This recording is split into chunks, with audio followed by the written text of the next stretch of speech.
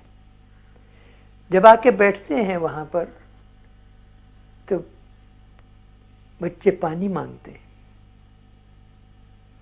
چھوٹے چھوٹے بچے، ان کے بعد 3 دن تک پانی بند کر دیا انہوں نے. 7ویں تاریخ سے پانی بند.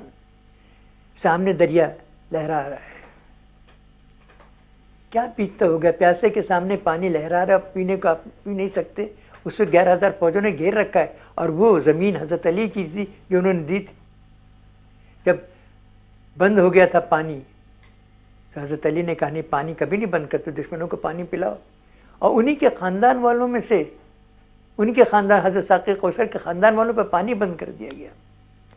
چھوٹے چھوٹے بچے. انیس نے بڑی بڑھیا بات کہی ہے. پانی نہ تھا جو شاہ چھڑکتے مزار پر، آنسو ٹپک پڑے لحد شیر خار پر. یعنی 3 دن تک. اب واقعات وہاں پر یہ ہے، ہمیں 1 رات کی مہلت دے دو. مہلت کس کے لیے؟ اللہ کے حضور نماز پڑھ رہے ہیں، عبادت کر رہے ہیں. مجھے حضرت علی کا واقعہ یاد آتا ہے. تو انہوں نے کہا بھائی نماز کا وقت ہو گیا ہے. تو لوگوں نے کہا حضور جنگ میں آپ نماز پڑھیں گے؟ کہہ رہے تھے ہم جنگ کس لیے کر رہے ہیں؟ نماز کی عظمت کو وہاں بھی قائم رکھا والد نے، تو بیٹا کیوں نہ قائم رکھے گا؟ تو آغوش پیغمبر کا پروردہ ہے، اس کے دماغ میں تو سب چیزیں رہیں گی. اگلے دن صبح اذان گونجتی ہے اور یہ نام نہاد مسلمان جو لشکر میں اعداء کے، وہ نمازیوں پر تیر برساتے ہیں. پھر بھی نماز پوری ہوتی ہے، لوگ رک جاتے کہ ہم آپ نماز پڑھیے، ہم جیلیں گے تیر. اس کے بعد خیموں میں آ کر ایک ایک کر کے چلتے ہیں. وہاں پر کوئی بھی آدمی نہیں ہے جو کہ بھاگنے کی کوشش کرتا ہو. جان دے کے، چھوٹے سے بچے قربانی دے کے، 6 مہینے کا بچہ وہ قربانی دے رہا ہے، اور سب سے بڑا جو 80 سال کا بوڑھا آخری قربانی وہ دیتا ہے. جب اسے معلوم ہوا وہ شہید ہو گیا، چھری لے کے دوڑتا ہے اور اس کو قتل کر دیتے ہیں لوگ. تو یہ پورے واقعات ہیں کہ کس طریقے سے بانو دیکھ رہی ہیں، زینب دیکھ رہی ہیں، حضرت زینب سلام اللہ علیہ. ان کے متعلق دیکھیے، جب چلتے ہیں وہ اجازت لینے کے لیے تو کہتے نہیں علی اکبر، تمہیں پالا ہے تمہارے بوا نے، پہلے ان سے اجازت لے کر آؤ. یہ حفظ مراتب ہے. عباس کو علم دیا کہ نہیں بڑے ہیں، ان کو علم پہلے دے گا. حفظ مراتب اس میں ہے. رشتوں کے تمام واقعات کربلا کے اندر ہیں. کربلا تو ایک ایسی چیز ہے کہ اس میں نت نئے موضوع ہیں، نئی چیزیں باتیں ہیں. ہر چیز پر کسی طرف سے دیکھیں، انسانی عقل تو اس کو پہنچ ہی نہیں سکتی، دائرۂ تحریر میں نہیں آ سکتے. اس لیے تو بہت ضروری چیز ہے. اور پھر جب ایک ایک کر کے جا رہے ہیں، دریا پہ کٹے حضرت عباس کے بازو. اس کے بعد حضرت اکبر کے سینے پہ تیر لگا. برچھی. سوچیے بھائی کیا بتا، باپ معاف کیجیے گا، باپ بیٹے کی، جوان بیٹے کے دل سے برچھی نکالے. کیسے عجیب بات، کتنی بڑی قربانی. جوان باپ جوان بیٹے کی لاش کو لے چلے، سامنے سب دیکھ رہے ہیں خیمے سے. اور پھر اس کے بعد خود آیا حضرت، اور آنے کے بعد میدان میں لڑے، اور لڑنے کے بعد سجدہ کیا مرنے سے پہلے خنجر کے، جب تہ خنجر گلا آیا تب بھی. تو یہ کہ نماز کو آگے رکھنا، دین کو آگے رکھنا، قربانی کو آگے رکھنا، اور اپنے بچے کو قتل ہوتے ہوئے دیکھنا، اور پھر کہنا کہ نہیں ایمان کی بات مانو.